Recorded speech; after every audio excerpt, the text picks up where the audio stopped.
endokrinnya, kemudian faktor-faktor lain yang pada diri ibu itu kan pasti ada perubahan selama dia memasuki fase kehamilan. Jadi berarti sekarang kita bahasan kuliah kita hari ini adalah tentang maternal adaptation ini, ya. Mungkin ini kan kita bagi dua kelompok kan. Nah, kelompok Viola, kelompok dua. Nah, kelompok dua akan bahas ini. Kalau kemarin kan kita yang tentang fetal surveillance, jadi antara lain kita tentang CPG dan lain-lain, ya. Mungkin kelompok ini yang akan menampilkan siapa yang presentasi?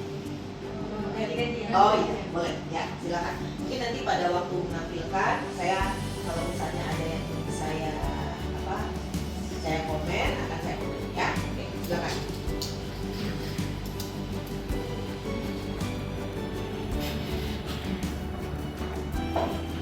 Assalamualaikum warahmatullahi wabarakatuh.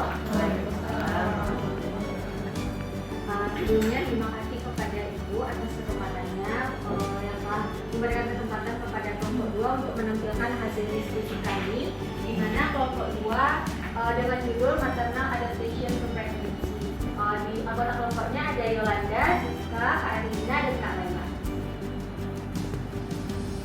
Nah, yang pertama, latar belakang. Di mana kita ketahui bahwa proses kehamilan itu adalah sebuah proses yang fisiologis, kompleks, dan juga akan terjadi adaptasi dari multisistem. Adaptasinya ini baik secara kardiovaskular, metabolik, hormonal, imunologi, ataupun struktural. Sehingga kenapa perlu pada proses kehamilan itu perlu adaptasi, karena untuk mendukung pertumbuhan dan perkembangan janin. Sehingga berkuranglah risiko terjadi kegagalan salinan dan proses menyusui berakhir. Nah, untuk di sini kita perlu membedakan yang tadi fisiologis dan patologis ini, sehingga adaptasi maternal itu kita sebutkan bahwa proses fisiologis terkoordinasi yang melibatkan sistem kardiovaskular, metabolik, hormonal, dan imunologi, dan struktural untuk mendukung kehamilan.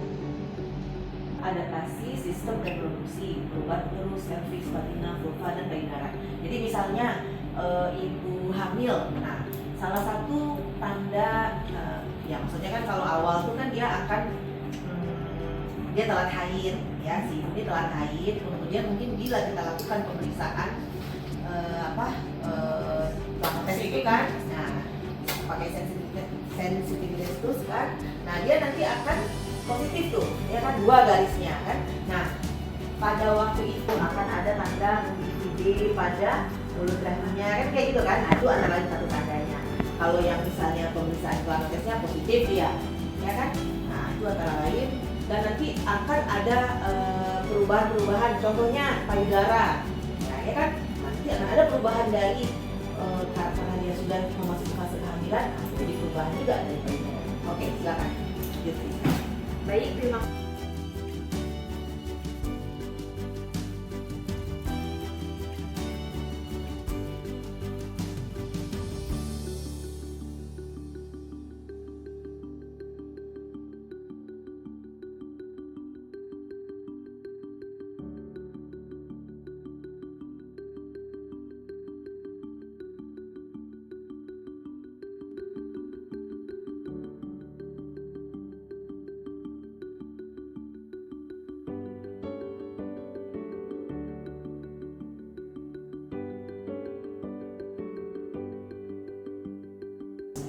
Kan kadang ada ibu-ibu ini dia keluhannya perutnya terasa tegang-tegang, kontraksi, padahal dia kan belum cukup bulan.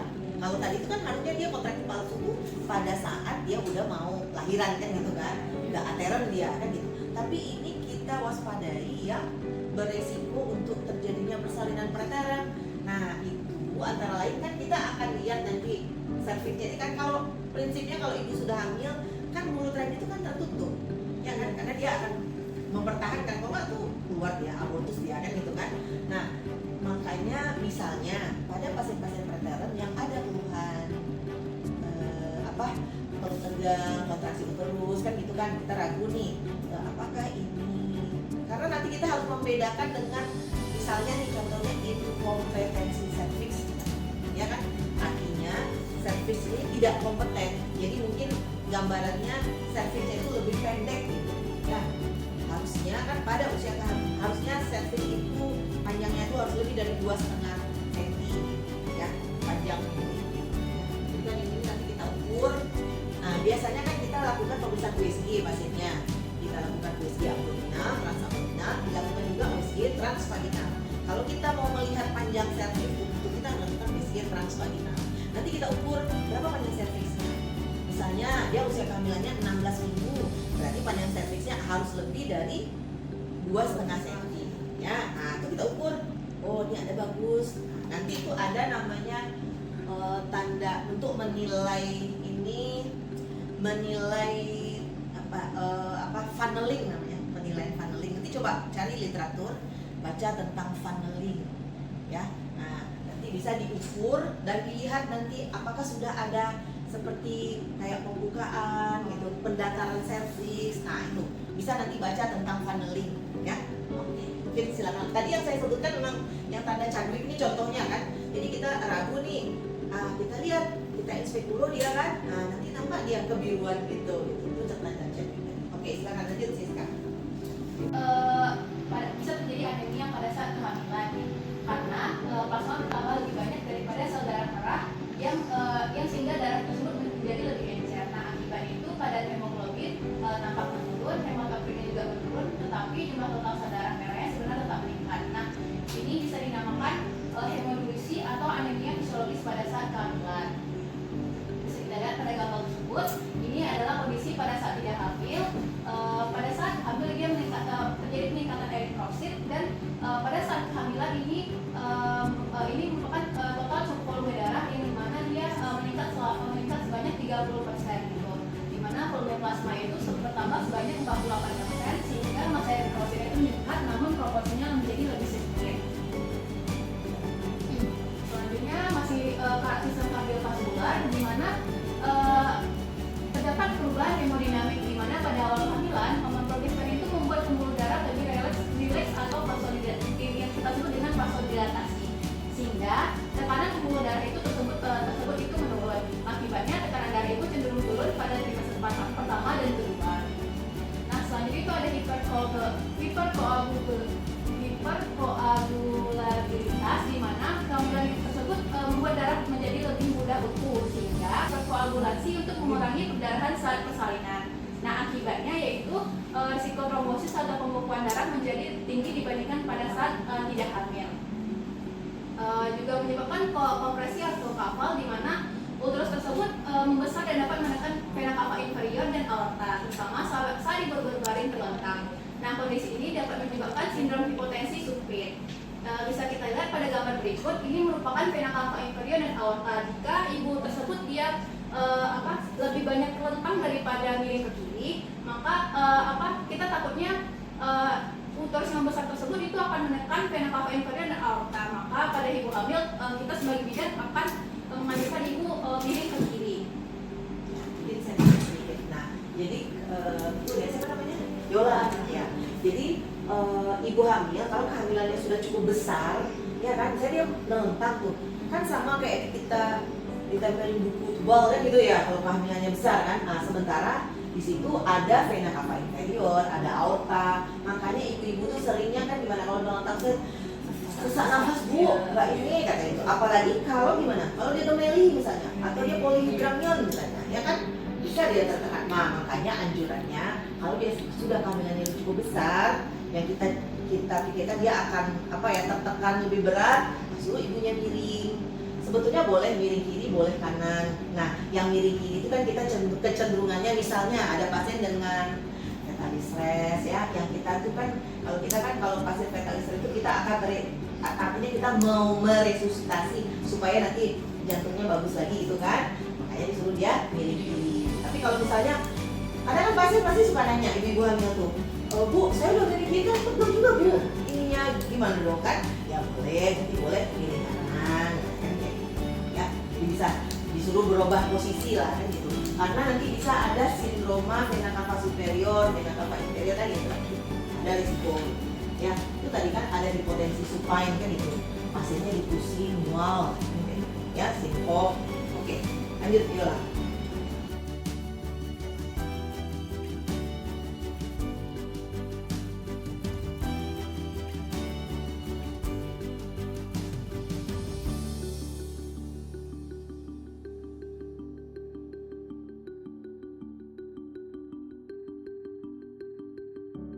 Kehamilan, kapan dia peak levelnya tinggi pada mual muntah itu? Yaitu 8 sampai 12 minggu. Ada teori yang bilang 8 sampai 13 minggu. Kadang-kadang kan ibu hamilnya datang nih, misalnya ke ibu bidan, misalnya kan hamilnya misalnya 9-10 minggu. Kan kita kasih obat mual misalnya, contohnya misalnya kita kasih apa misalnya? Ondansetron, ya. Ya, vitamin B6. Nah, kan kita kasih tuh. Nanti ketika minum obat, dia berkurang, membaik dia kan. Tapi kalau udah nggak minum obat gimana? Masih mual lagi kan? Nah, nanti kita terangkan ke ibunya. Ibu sekarang ibu usia kehamilan kan misal nih 9-10 minggu. Memang peak levelnya itu di 8 sampai 12 minggu. 8 sampai 13 minggu. Nah, jadi gimana dong? Iya, jadi ibu masih bakalan mual, Bu. Nah, kan kayak gitu. Jadi kalau kita terangkan, pasiennya kan nggak cemas. Kalau nggak kan, apakah ini jadi obat rutin gitu loh? Ya nggak? Coba lah, Anda tuh, apalagi kalau pasien-pasien zaman sekarang kan, apa ya, dia lebih kritis kan? Jadi, dok, setelah saya minum obat itu, saya masih mual, kok nggak baik-baik? Ya iyalah, kan pengaruh hormon tadi tuh. Lonjakan hasil gitu, ya kan? Oke, ya, lanjut.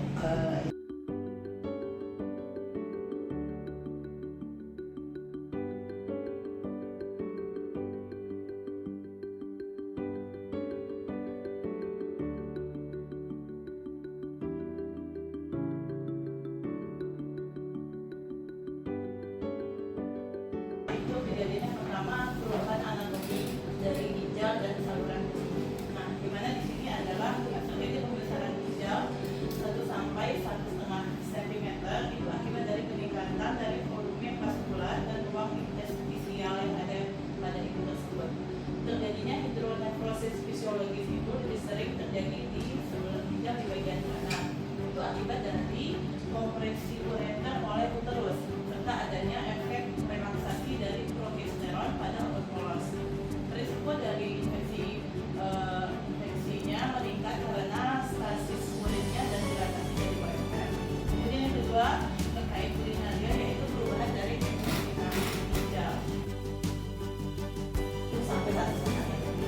Kemudian perubahan hemodinamik, ya kan lagi generasi berubah, meningkat, kan perubahan fungsi titular dan juga perubahan pola miksi. Ya, itu udah jelas tuh, ya kan. Kalau ibu-ibu hamil awal-awal kehamilan, kan prosesnya masih di rongga panggul. Nah, dia keluhannya, maksudnya keluhannya kayak gitu tuh, apa sering pipis, bawaannya sering pipis tapi tidak nyeri. Ya kan, kita harus bedakan juga nanti yang mana yang ISK, ya kan, yang mana yang infeksi saluran kemih, kan itu atau dia enggak kan gitu.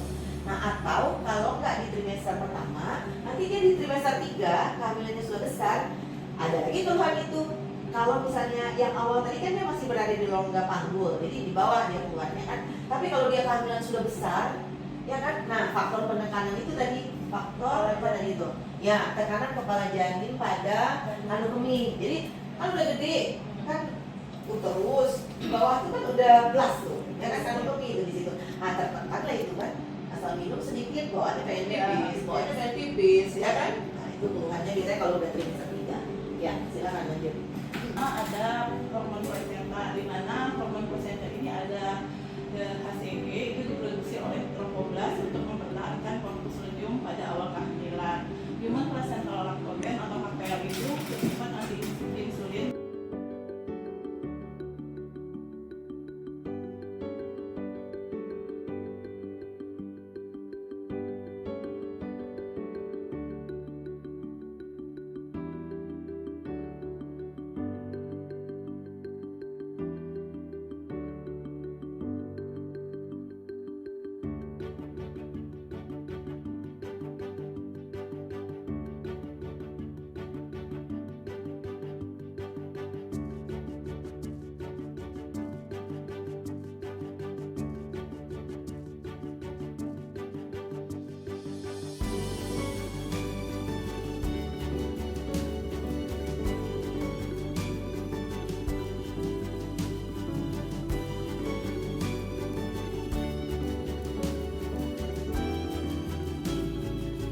di mana hal ini yang akan mempengaruhi kepada adaptasi kulit selama kehamilan.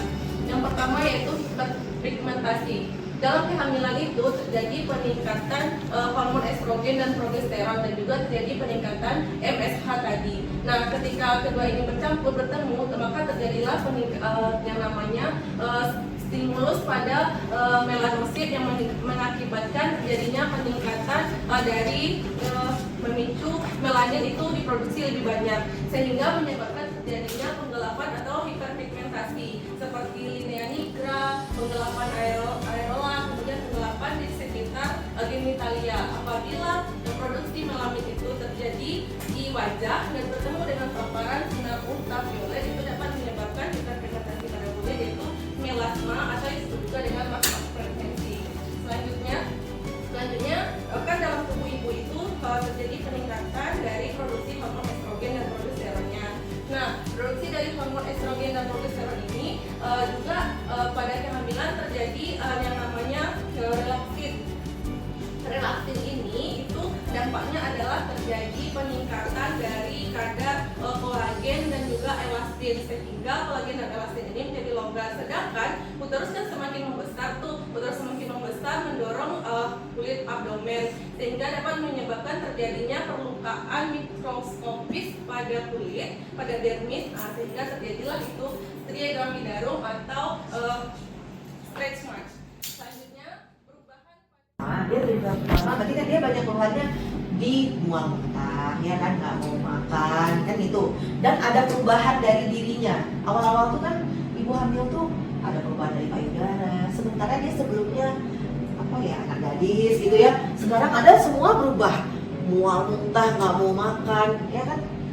Belum lagi misalnya baru menikah, kemudian kehamilan. Sementara di trimester kan tadi disebut usia kehamilan yang usia kehamilan berapa tuh? Trimester pertama tuh 8 sampai 12 minggu. 8 sampai 13 minggu kan kayak itu kan. Nah, itu fase-fase dia tidak nyaman ibunya kan gitu ya. Dia dari satu segi dia dibilang dia hamil, dari satu segi mungkin senang ada kehamilan, tapi kan cemas. Ini kehamilannya gimana nih? Bagus nggak nanti ini? Kan berlanjut baik nggak? Karena apa? Trimester pertama tuh kan resiko untuk terjadinya abortus, keguguran kan tinggi dia. Tapi kalau sudah lewat trimester pertama kan mengecil, maksudnya risiko abortusnya kecil kan gitu kan. Nah tapi trimester pertama, nah itu antara lain ada dia lebih cemas, emosinya kan emosi campuran dalam manusia menceritakan. Jadi dia masih belum stabil lah gitu ya. Tapi kalau sudah memasuki fase trimester 2, tadi kan udah itu mual muntahnya berkurang. Dengan mual muntah berkurang tentu dia nafsu makan meningkat, ya kan? Mulai ada nafsu makan, jadi pengen makan ini. Mungkin lebih nyaman dia di trimester 2. Ya, trimester 2 mungkin lebih nyaman. Terus ini kan gejala fisik mereda, momen quickening gerakan janin pertama mulai terasa, ya kan? Kehamilan 20 minggu, ibu yang hamil pertama 20 minggu kan. Tapi kalau dia sudah anak kedua, mungkin di 16 minggu udah mulai terasa, ya kan? Ya kan Leila? Iya. Nah. Ada 3. Oh iya ada 3 ya. Ya. Nah terus kalau dia trimester 3, nah trimester 3 nih kehamilan kan udah gede, ya kan? Udah lebih berat dia, ya kayak tadi itu misalnya ada penekanan sebelum makan apa tadi kan. Jadi tidur nggak enak, ya kan? Udah nggak nyaman tidur tuh lagi jam 3 malam udah kebangun. Nanti pas sholat subuh ketiduran, ya kan? Pasti karena nggak nyaman lagi. Gitu. Udah fase-fase mau melahirkan itu kan 1 bulan sebelum melahirkan si ibu tuh akan merasakan kontraksi, ya kan? Mulai kontraksi, terus tuh udah nggak tenang lagi. Jadi kalau diperiksa CTG-nya udah ada kecil gitu, kontraksi palsunya gitu kan. Nah, terus dengan keluhan-keluhan, nah si ibunya tuh makin cemas ya. Misalnya, kalian apa kecemasan? Nanti gimana nih? Saya proses lahirannya seperti apa? Aman nggak? Belum lagi misalnya kalau dia nggak bayi saya sehat nggak? Bayi saya sehat atau tidak? Kalau sekarang bayi saya DS atau tidak? Ya kan? Ibu hamil tengok lah. Yang pasti awal-awal kehamilan tuh apa namanya? Mau cek buffalo translucency katanya kan? Dok, saya bisa periksa isi nggak? Kan kayak gitu kan? NV-nya gimana? Nah tapi dia periksanya bukan pada saat yang tepat. Harusnya pemeriksaan NV itu kan usia kehamilan 10 sampai 13 minggu 6 hari. Nah itu fase untuk melihat NV itu kan gitu. Nah kadang dia datang sebelum itu atau sesudah itu. Sesudah itu tuh nggak nampak gitu, ya kan? Nah itu antara lain yang fase-fase perbedaan antara trimester 1, 2, dan 3 gitu. Ya, oke, lanjut. Yang pertama, kehamilan memicu adaptasi fisiologis pada hampir seluruh sistem organ ibu, meliputi sistem reproduksi, kardiovaskuler, respirasi, gastrointestinal, urinaria, endokrin, muskuloskeletal, kulit, serta aspek psikologis yang dipengaruhi oleh interaksi hormonal, baik itu hormon estrogen, progesteron, HCG, dan juga HPL, dan faktor mekanis dari pertumbuhan janin itu tersendiri.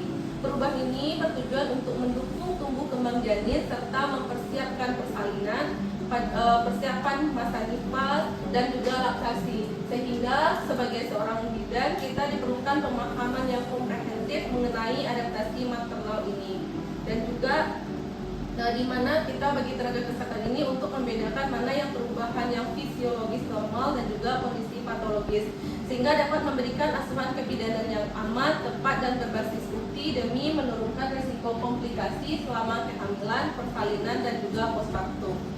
Berikut tetap Anda tuh semua, baik pun saya juga, kita tetap keep in touch dengan literatur, dibaca terus, kan itu yang akan membuat kita lebih baik lagi, wawasan kita lebih bertambah kan gitu. Ilmu ini kan bertambah terus, nambah terus, dia maju terus gitu. Ada penelitian terus yang dilakukan kan, ya.